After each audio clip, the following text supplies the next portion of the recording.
বিসমিল্লাহির রহমানির রহিম।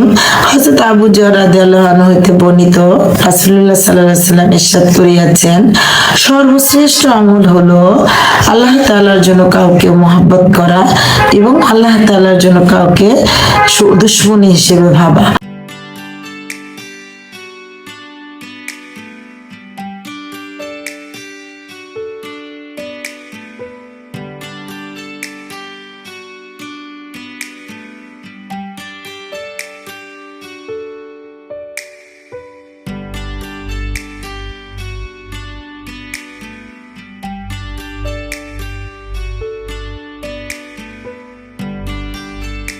বিসমিল্লাহির রহমানির রহিম। আসসালামু আলাইকুম everyone, welcome back to my new channel Rosy simple lifestyle blogs.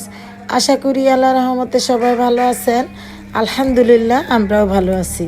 নতুন একটি ফ্যামিলি ব্লগ দেখার জন্য সবাইকে স্বাগত জানাই। ইনশাল্লাহ ভালো লাগবে। আজকে যে ভিডিওটা আপলোড দিচ্ছি সেটা হচ্ছে আমার বাবার বাড়ি থেকে। আপনারা যে সবাই জানেন যে বাবার বাড়িতে এসেছি বেড়াতে, তাই নিজের রান্না বাড়াও নেই, রেসিপিও নেই, তো টুকটাক একটু রেসিপির মতো শেয়ার করছি আর কি। তো গত রাতে আমার ভাইয়ের বউ হচ্ছে মুরগির মাংস দিয়ে বুটের ডাল দিয়ে রান্না করেছিল ঘন্টের মতো। তো আমাদের এলাকাতে এটাকে ঘন্ট বলে, ডাল আর মানে বুটের ডালটা দিয়ে রান্না করা আর কি। তো মাংসটাকে সুন্দর করে যে যত রকম মশলা ছিল এগুলোকে আগে কষিয়ে নিয়েছে, মাংসের মশলা আর কি। তো কষিয়ে নিয়ে তারপরে এই যে ছোট ছোট টুকরো করে মাংস দিয়ে দিল। তো দেওয়ার পরে তো একটু কষিয়ে নিচ্ছি। তো আমি বলছিলাম যে নিজের রান্নাও নেই আর হচ্ছে রেসিপিও নেই। তো আমার হচ্ছে ভাইয়ের বউ বললো, তো আপু আসেন আমি রান্না করি, একটু ভিডিও করে নিন। ততক্ষণ আর কি ও মশলা কষিয়েও ফেলেছিল। তো মুরগিগুলোকে দেখেছেন কতটুকু টুকু করে দিয়েছে, খেতে কিন্তু বেশ মজা হয়েছিল।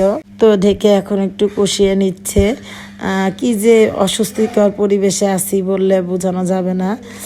তো এই যে দেখুন বুটের ডালটা এই যে সিদ্ধ করে নিয়েছে, তবে একটু বেশি সিদ্ধ হয়ে গিয়েছিল, শুধুমাত্র লবণ দিয়ে সিদ্ধ করে নিয়েছে রাইস কুকারে।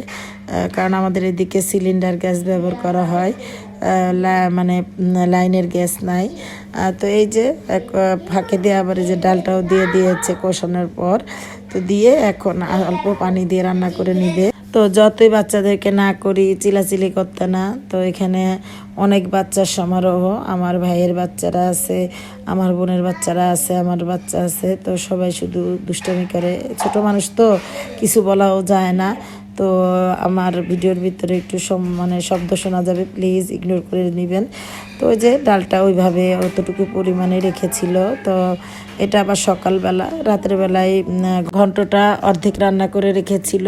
তো সকালবেলা আবার মানে সম্পূর্ণ করেছে, কারণ আমরা তো অনেক মানুষ, প্রায় 11 জনের মতো মানুষ। তো সকালবেলা কুলাতে পারবে না, তাই রাতের বেলায় ঘন্টটা তৈরি করে রেখেছিল। তো সকালবেলায় এই যে সবাই নাস্তা করে নিচ্ছে, আমার ছেলেটা, তারপর আমার মেয়েটা আবার ক্লে দেখিয়েছিল। তো আমি আবার একটু এই যে চিয়া সিড ভিজিয়ে নিলাম। তো সকালবেলা নামাজ পড়তে উঠেই খালি পেটে যে ওষুধটা খাওয়ার আমার হচ্ছে ডায়াবেটিস, ওটা খেয়ে নিয়েছি। পরে আবার এই যে একটু ঘুমিয়েছিলাম নামাজ পড়ে, তো চিয়া সিড খেয়ে নিলাম। তো আমার ছেলে নাস্তা করছে, তো আমি আবার চিয়া সিড খেয়ে পরে আস্তে আস্তে খেয়ে নেব ইনশাল্লাহ।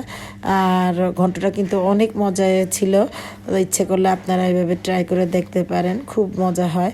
তো ইনশাল্লাহ এখন থেকে ভাইয়ের বউ কী রান্না করে সেগুলি আপনাদের সাথে শেয়ার করব, কারণ আমার কোনো রান্না বাড়া নেই, আগেই বলেছি। তো পাকঘরে এসে দেখি আমার ছোট বোন আবার এই যে রুটি বানাচ্ছে। রুটি রাতের বেলাও বানিয়ে রেখেছিল আর কি। তো কাঁচা আটা রুটি বানাচ্ছে, আমার ছোট ভাই আবার কাঁচা আটা রুটি খায়। তো এদিক দিয়ে আবার চা বানিয়েছে, তো সবজি রান্না করে ফেলেছে। রান্না মানে নাস্তার ফাঁকে ফাঁকে আবার দুপুরের আয়োজনও চলছে। তো এত কিছুর পর প্রায় আধা ঘন্টা হয়ে গেল, কারণ চিয়া সিড খাওয়ার পর আধা ঘন্টা আমি অপেক্ষা করলাম। তো এখন আবার নিজেও নাস্তা নিয়ে বসেছি। তো তো বাবার বাড়ি তো খুব মজা চলছে, মজাতে আছি, সবাই দোয়া করবেন। আর ভিডিওর কোনো জায়গায় একটু ভালো লাগে যদি, তো একটা লাইক দিতে পারেন, পাশে থাকতে পারেন। ইনশাল্লাহ আমি আপনাদের পাশে আছি। আর আমার পরিবারে যারা নতুন অ্যাড হয়েছেন, ইনশাল্লাহ সবার পরিবারে আমি আস্তে আস্তে চলে যাব। আর এতক্ষণ ধরে যে সবাই যারা ভিডিও দেখেছেন সবাইকে ধন্যবাদ জানাই। আর যারা মনে করেন যে আমি আপনাদের বন্ধু হওয়ার যোগ্য, প্লিজ আমার এই চ্যানেলটার পাশে থাকবেন, আমাকে সাবস্ক্রাইব করে পথ চলার সঙ্গী হবেন। ইনশাল্লাহ আমি আপনাদের সহায়তা করব অবশ্যই। তো সবাই ভালো থাকবেন, 5 ওয়াক্ত নামাজ পড়বেন, কোরআন শরীফ পড়বেন। আল্লাহ হাফেজ, আসসালামু আলাইকুম।